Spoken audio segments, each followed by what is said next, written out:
नमस्ते प्यारे बच्चों, इतिहास के इस वीडियो में मैं आप सभी का स्वागत करती हूँ।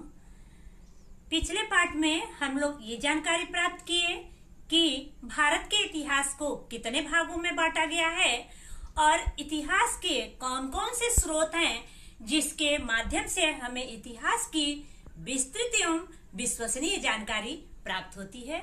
तो प्यारे बच्चों, एक बार फिर जान लें कि भारत के इतिहास को 4 भागों में बांटा गया है। कौन कौन सा? प्राचीन इतिहास जो आप 6वीं में पढ़ चुके हैं, मध्ययुगीन इतिहास जो आप 7वीं में पढ़ चुके हैं, आधुनिक भारत का इतिहास जो आप 8वीं कक्षा में पढ़ चुके हैं और स्वतंत्रता प्राप्ति के बाद का इतिहास जो आप 9वीं कक्षा में पढ़ रहे हैं। तो दूसरा चैप्टर आपका है भारत 1960 के बाद की घटनाएं। प्यारे बच्चों, भारत को पहले सोने की चिड़िया कहा जाता था, लेकिन मुगलों और अंग्रेजों ने भारत को इतना लूटा कि भारत की स्थिति एकदम जर्जर हो गई और 15 अगस्त सन 1947 को भारत आजाद तो हुआ, लेकिन आजाद होने के बाद भी भारत की स्थिति बहुत ही दयनीय हो गई। 15 अगस्त सन 1947 को भारत तो स्वतंत्र हुआ, लेकिन स्वतंत्रता का संग्राम फिर भी समाप्त नहीं हुआ, क्योंकि भारत में कई छोटी छोटी रियासतें थी जो अपनी स्वायत्तता खोना नहीं चाहती थी और वो भारत में मिलना नहीं चाहती थी। भारत के तत्कालीन गृह मंत्री सरदार वल्लभ भाई पटेल ने बड़ी कुशलता और सूझबूझ से इन रियासतों को समझा बुझाकर भारत में विलय किया। उसमें से जूनागढ़, हैदराबाद और कश्मीर को छोड़कर बाकी सभी रियासतें भारत में मिल गई। जूनागढ़ का नवाब भारत में मिलना नहीं चाहता था, वो पाकिस्तान में मिलना चाहता था, लेकिन जूनागढ़ की जनता भारत में मिलना चाहती थी। वहाँ की जनता ने जूनागढ़ के नवाब का विरोध किया, जूनागढ़ का नवाब पाकिस्तान चला गया और वहाँ की जनता भारत में मिल गई। अब बचा हैदराबाद और कश्मीर। हैदराबाद का नवाब भी भारत में मिलना नहीं चाहता था, लेकिन वहाँ की जनता भारत में मिलना चाहती थी। भारत सरकार ने हैदराबाद के नवाब से सामंजस्यपूर्ण बातचीत करने का प्रयास किया, लेकिन वहाँ का नवाब तानाशाह था, वो भारत सरकार की बात नहीं मानी। अंत में भारत सरकार ने पुलिस कार्रवाई की और हैदराबाद का नवाब आत्मसमर्पण कर दिया। इस प्रकार हैदराबाद भी भारत में विलीन हो गया। अब बचा कश्मीर। कश्मीर के नरेश राजा हरि सिंह थे, न वो पाकिस्तान में मिलना चाहते थे और न वो भारत में मिलना चाहते थे, वो स्वतंत्र रहना चाहते थे। लेकिन पाकिस्तान ने परिस्थितियां इतनी जटिल बना दी कि अंत में उनको आकर भारत के विलय नीति पर हस्ताक्षर करनी पड़ी और वो भारत में विलीन हो गए। इस प्रकार राष्ट्रीय कांग्रेस का अखंड भारत का स्वप्न लगभग पूरा हो गया, लेकिन अभी भी कुछ क्षेत्रों पर या कुछ प्रदेशों पर फ्रांसीसियों और पुर्तगालियों का वर्चस्व था। उसमें 1949 में फ्रांसीसियों ने माहे, पुदुचेरी और चंद्रनगर भारत को सौंप कर वो फ्रांस चले गए, लेकिन दमन, दीव और गोवा पर अभी भी पुर्तगालियों का वर्चस्व था। तो आइए देखते हैं। वर्ष 1947 में भारत स्वतंत्र हुआ। 1950 में भारत ने संविधान का अंगीकार किया और भारत प्रभुता संपन्न लोकतांत्रिक राष्ट्र के रूप में अस्तित्व में आया। प्यारे बच्चों, 15 अगस्त 1947 को हमारा भारत तो स्वतंत्र हो गया, लेकिन भारत का अपना संविधान नहीं था, इसलिए भारत में न कोई नियम था न कोई कानून था। प्यारे बच्चों, हमारे जीवन में नियम और कानून का कितना महत्व है, आइए एक छोटे से उदाहरण के माध्यम से हम समझते हैं। उदाहरण के लिए एक खेल का मैदान है और वहाँ पे क्रिकेट की प्रतियोगिता चल रही है। प्रतियोगी टीमें वहाँ पे खेल रही हैं, उसमें 2 प्रतियोगी टीमें आपस में खेलती हैं। वो 2 प्रतियोगी टीमें खेल रही हैं और उनको प्रोत्साहित करने के लिए वहाँ पे उनके समर्थक और दर्शक बैठे हुए हैं। निर्णय देने के लिए वहाँ पे अंपायर खड़े हैं। क्या आप बता सकते हैं कि वो कौन सी चीज है जिसके बिना ये सारे लोग अधूरे हैं? तो मैं आपको बता दूं कि वो है नियम। बिना नियम के अंपायर निर्णय नहीं दे सकते हैं और बिना निर्णय के खेल आगे नहीं बढ़ सकता है, अर्थात खेल क्या होगा? दिशाहीन होगा। इसलिए हमारे जीवन में नियम और कानून का बहुत महत्व है। उसी नियम और कानून को एक किताब में लिखा गया है जिसका नाम है भारत का संविधान।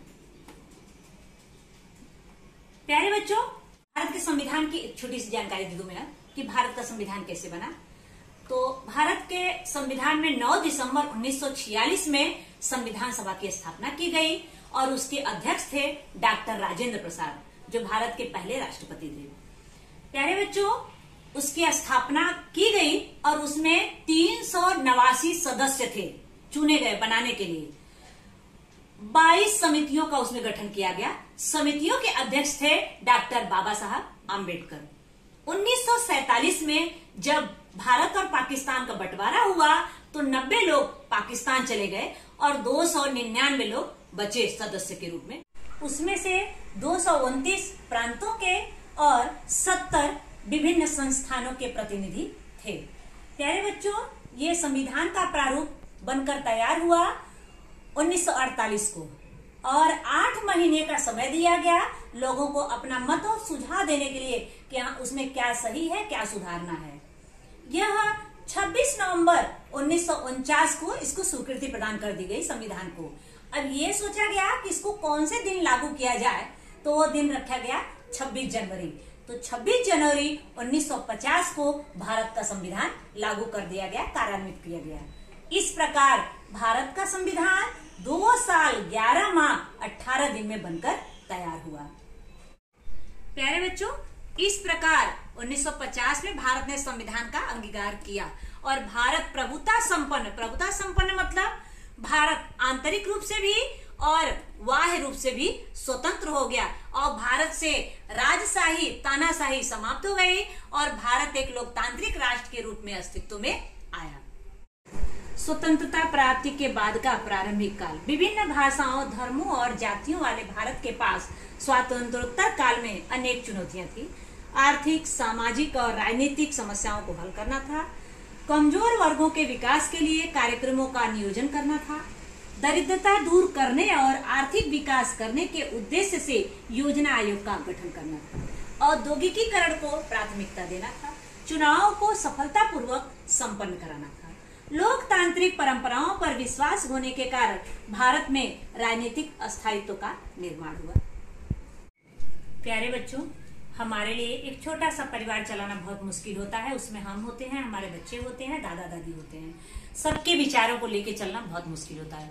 भारत के सामने तो एक बहुत बड़ी चुनौती थी, क्योंकि वहां पे अनेक भाषाएं, धर्म, संप्रदाय, जाति के लोग थे। सबको लेकर चलना, सबको संतुष्ट करना और सबका विकास करना, ये भारत के लिए बहुत बड़ी चुनौती थी। आर्थिक, सामाजिक और राजनीतिक समस्याओं को हल करना। भारत की आर्थिक स्थिति भी एकदम कमजोर हो गई थी, एकदम जर्जर हो गई थी, सामाजिक व्यवस्था भी गड़बड़ा गई थी और भारत में राजनीतिक अस्थिरता आ गई थी, जिसकी वजह से भारत को चलाना मुश्किल था कि किस प्रकार इस सारी व्यवस्था को व्यवस्थित किया जाए, उसके बाद अच्छी तरह से जो है देश चले। कमजोर वर्गों के विकास के लिए कार्यक्रमों का नियोजन करना आवश्यक था। जो कमजोर वर्ग थे उनका विकास करना था, इसलिए उनके लिए पहले कोई योजना, कोई प्लानिंग करनी थी जिसके द्वारा उनका सही ढंग से विकास हो सके, क्योंकि कमजोर वर्गों का विकास करना भारत के लिए बहुत ही जरूरी था।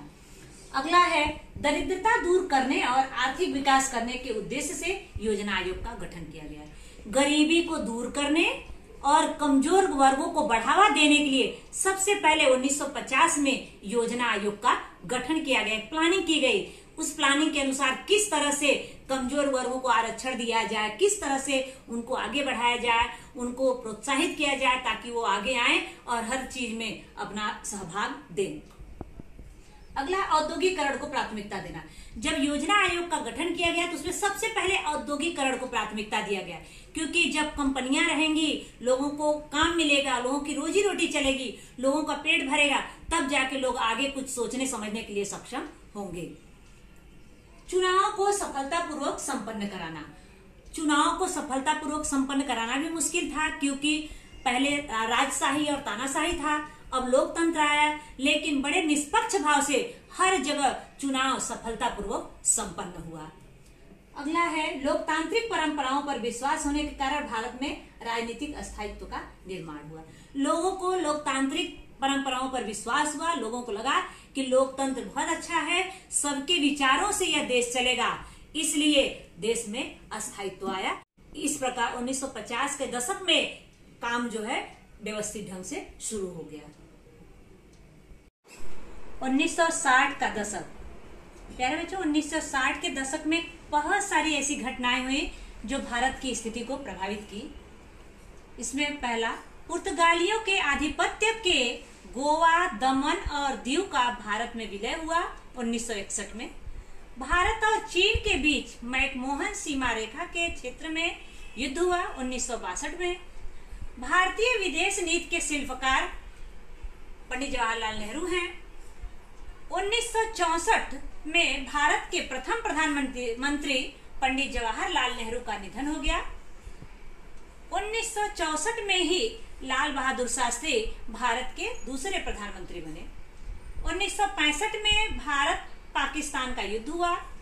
1965 में भारत में हरित क्रांति का प्रारंभ हुआ। भारत पाकिस्तान के बीच ताशकंद में समझौता हुआ 1966 में। ताशकंद में भारत के दूसरे प्रधानमंत्री लाल बहादुर शास्त्री का निधन हुआ और श्रीमती इंदिरा गांधी भारत की प्रधानमंत्री बनी 1966 में। प्यारे बच्चों, 1949 में फ्रांस भारत को माहे, पुदुचेरी और चंद्रनगर सौंपकर फ्रांस चले गए, लेकिन पुर्तगालियों का आधिपत्य अभी भी गोवा, दमन और दीव पे था। पुर्तगालियों ने अपने अधिकार का प्रदेश भारत को स्वाधीन करने से इनकार कर दिया। इस प्रदेश को पाने के लिए भारतीयों को बहुत ही संघर्ष करना पड़ा। इस संघर्ष में डॉक्टर टीवी कुन्हा अग्रसर थे। उन्होंने पुर्तगाली सरकार के विरोध में जन जागृति उत्पन्न करने का कार्य किया। उन्होंने पुर्तगालियों के विरोध में संघर्ष प्रारंभ करने के उद्देश्य से गोवा कांग्रेस समिति की स्थापना की। प्यारे बच्चों, आगे चलकर ईस्वी सन 1945 में डॉक्टर कुन्हा ने मुंबई में गोवा यूथ लीग नामक संगठन स्थापित किया। ईस्वी सन 1946 में वे गोवा गए और वहां उन्होंने भाषण पर लगे प्रतिबंध कानून को भंग किया। अतः डॉक्टर कुन्हा को 8 वर्ष कारावास का दंड दिया गया। ईस्वी सन 1946 में ही डॉक्टर राम मनोहर लोहिया ने गोवा मुक्ति के लिए सत्याग्रह प्रारंभ किया। उन्होंने प्रतिबंध कानून को भंग कर गोवा में भाषण किया। इसके लिए पुर्तगाली सरकार ने उन्हें गोवा से निष्कासित किया। गुजरात में दादरा और नगर हवेली में पुर्तगालियों के उपनिवेश थे। इन उपनिवेशों को मुक्त करने हेतु लगभग इसी समय आजाद गोमांतक दल की स्थापना की गई। 2 अगस्त 1954 को इस दल ने सशस्त्र युवाओं को लेकर आक्रमण कर पुर्तगाली सत्ता से दादरा और नगर हवेली को मुक्त किया। प्यारे बच्चों, बहुत ही संघर्ष के बाद जाकर के हमें पुर्तगालियों के आधिपत्य से छुटकारा मिला और पुर्तगालियों के आधिपत्य से गोवा, दमन और दीव भारत में विलय हुआ 1961 में। प्यारे बच्चों, भारत और चीन के बीच मैकमोहन सीमा रेखा के क्षेत्र में युद्ध 1962 में हुआ था। देश की उत्तरी सीमा पर वर्ष 1950 से ही भारत और चीन के बीच तनाव बढ़ता जा रहा था। अंततः इस तनाव की परिणति दोनों देशों के बीच सीमा रेखा युद्ध में हुई। वह युद्ध मैकमोहन रेखा के क्षेत्र में हुआ था और उसमें भारत की पराजय हुई थी। भारत स्वतंत्र होने के पश्चात भारत के प्रथम प्रधानमंत्री पंडित जवाहरलाल नेहरू थे। वे भारत की विदेश नीति के शिल्पकार थे। 1964 में भारत के प्रथम प्रधानमंत्री पंडित जवाहरलाल नेहरू का निधन हो गया। भारत और चीन का जब युद्ध हुआ था, भारत पराजित हुआ था। यह उनको बहुत ही जोर का झटका लगा था, उनको सहन नहीं हो पाया और 1964 में इनका निधन हो गया। प्यारे बच्चों, 1964 में भारत के प्रथम प्रधानमंत्री पंडित जवाहरलाल नेहरू का जब निधन हो गया तो देश को चलाने के लिए फिर एक प्रधानमंत्री की आवश्यकता थी। जून 1964 में फिर से चुनाव हुआ और भारत के दूसरे प्रधानमंत्री लाल बहादुर शास्त्री बने। जय जवान जय किसान का नारा देकर उन्होंने देश को भारतीय सैनिकों और भारतीय किसानों का महत्व बढ़ाया। उनके शासनकाल में 1965 में भारत और पाकिस्तान के बीच युद्ध हुआ, जिसके परिणाम स्वरूप पाकिस्तान की पराजय हुई। रूस की मध्यस्थता में भारत और पाकिस्तान के बीच ताशकंद में समझौता हुआ, लेकिन उसी समय 1966 में ही ताशकंद से लौटते समय लाल बहादुर शास्त्री का निधन हो गया। प्यारे बच्चों, 1965 में भारत में हरित क्रांति प्रारंभ हुई। Doctor MS. स्वामीनाथन को हरित क्रांति का जनक कहते हैं, क्योंकि उन्होंने नवीन वैज्ञानिक तकनीक का उपयोग कर खाद्यान्न उत्पादन में वृद्धि की कि किस प्रकार कृत्रिम तरीके से खाद्यान्न उत्पादन को पैदा किया जा सकता है, यह उन्होंने शुरू किया। किसने शुरू किया? Doctor MS. स्वामीनाथन ने। वर्ष 1966 में लाल बहादुर शास्त्री का ताशकंद में निधन हो गया। वर्ष 1966 में ही श्रीमती इंदिरा गांधी भारत की तीसरी प्रधानमंत्री बनी। पश्चिमी पाकिस्तान पूर्वी पाकिस्तान पर कई वर्षों से अत्याचार कर रहा था। पाकिस्तान की दमन नीति के कारण पूर्वी पाकिस्तान में असंतोष व्याप्त था, जिसकी परिणति बड़े बड़े आंदोलनों में होने लगी। शेख मुजीब उर रहमान के नेतृत्व में मुक्ति सेना ने पश्चिमी पाकिस्तान के विरुद्ध संघर्ष किया। इस कालावधि में पूर्वी पाकिस्तान से करोड़ों शरणार्थी भारत में आ गए। इसके कारण भारत को संघर्ष में सहभागी होना पड़ा। वर्ष 1971 में भारत पाकिस्तान युद्ध हुआ, जिसके परिणाम स्वरूप पूर्वी पाकिस्तान स्वतंत्र हुआ और बांग्लादेश का निर्माण हुआ। प्यारे बच्चों, 1960 के दशक की घटनाओं के बारे में हम जानकारी प्राप्त कर चुके। अब 1970 के दशक में देखेंगे कि क्या हुआ। उस समय इंदिरा गांधी भारत की तीसरी प्रधानमंत्री बनी थी। 1970 में पहले ही देखिए हम भारत पाकिस्तान का 1971 में युद्ध हुआ और स्वतंत्र राष्ट्र के रूप में बांग्लादेश का निर्माण हुआ। 1974 पोखरण में भारत ने पहली बार सफल परमाणु परीक्षण किया। 1975 सिक्किम का भारत में विलय हुआ। 1975 में भारत की राजनीति में अस्थिरता उत्पन्न हुई। भारत में राष्ट्रीय आपातकाल घोषित हुआ। 1975 में ही भारत ने अपना पहला उपग्रह आर्यभट्ट अंतरिक्ष में प्रक्षेपित किया। कई विरोधी दल इकट्ठा होकर जनता पार्टी का गठन किए। शांतिपूर्ण कार्यों के लिए परमाणु ऊर्जा का उपयोग करना यह भारत की शुरू से ही नीति रही है। डॉक्टर होमी भाभा ने भारत के परमाणु ऊर्जा कार्यक्रम की नींव रखी। वर्ष 1974 में भारत ने पहली बार परमाणु परीक्षण किया। इसके बाद वर्ष 1998 में और भी परमाणु परीक्षण करके भारत परमाणु अस्त्रधारी राष्ट्र बन गया। भारत ने परमाणु ऊर्जा का उपयोग बिजली उत्पादन और औषधियों तथा रक्षा साधनों के निर्माण में किया। भारत ने परमाणु अस्त्र का निर्माण किया है, फिर भी यह देश शांतिपूर्ण कार्यों में परमाणु ऊर्जा के उपयोग पर जोर देता रहा है।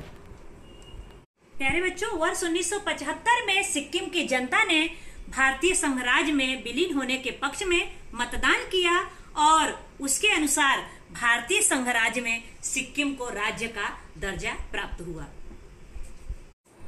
1975 में भारत की राजनीति में अस्थिरता उत्पन्न हुई। क्यों अस्थिरता उत्पन्न हुई? वर्ष 1974 में प्रधानमंत्री इंदिरा गांधी ने चुनाव प्रचार में सरकारी साधनों का दुरुपयोग किया, ऐसा निर्णय इलाहाबाद उच्च न्यायालय ने सुनाया। इसके विरोध में देशव्यापी हड़तालें हुई और राजनीतिक अस्थिरता आई। इसी बीच जयप्रकाश नारायण के नेतृत्व में आंदोलन हुए, जिसके परिणाम स्वरूप परिस्थिति और भी विकट और जटिल बन गई। देश में कानून और व्यवस्था के चरमरा जाने से राजनीतिक परिस्थिति में अस्थिरता आ गई। इसके कारण संविधान के प्रावधानों के आधार पर वर्ष 1975 में राष्ट्रीय आपातकाल घोषित किया गया। प्यारे बच्चों, 1975 में भारत ने अपना पहला उपग्रह आर्यभट्ट अंतरिक्ष में प्रक्षेपित किया।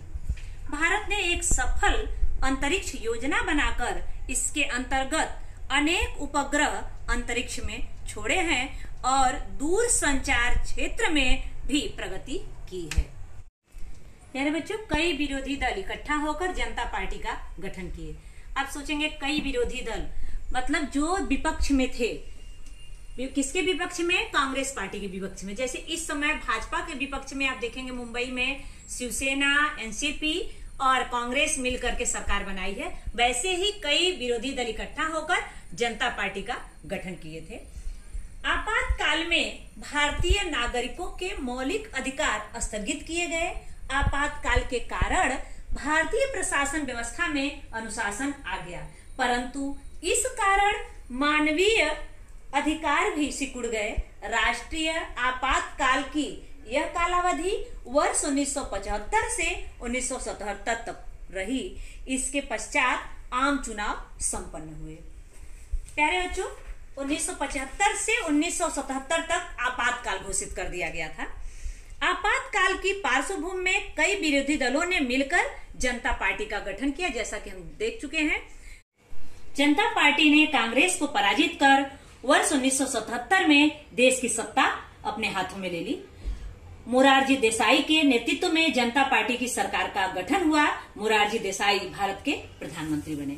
आगे चलकर जनता पार्टी के आपसी मतभेदों के तेज हो जाने के कारण सरकार में अस्थिरता पैदा हो गई।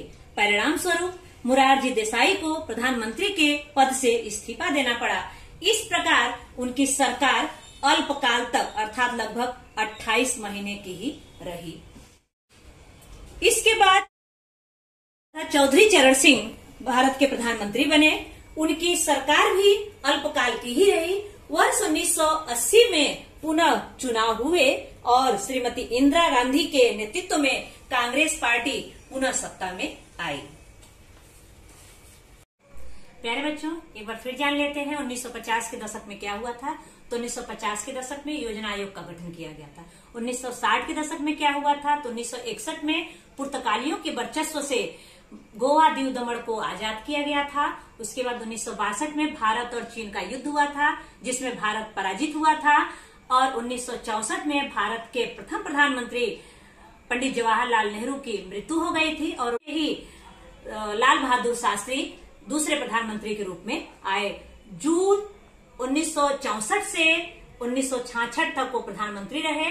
1965 में भारत और पाकिस्तान का युद्ध हुआ, जिसमें भारत की विजय हुई। और 1966 में ताशकंद में भारत और पाकिस्तान का सोवियत रूस ने समझौता कराया। समझौता करके लौटते समय लाल बहादुर शास्त्री की मृत्यु ताशकंद में ही हो गई थी। उसके बाद 1966 में भारत की तीसरी प्रधानमंत्री इंदिरा गांधी बनी। तो आइए 1970 में जानते हैं 1970 के दशक में क्या क्या हुआ। तो 1970 के दशक में भारत और पाकिस्तान का युद्ध हुआ, जिसमें भारत विजयी हुआ।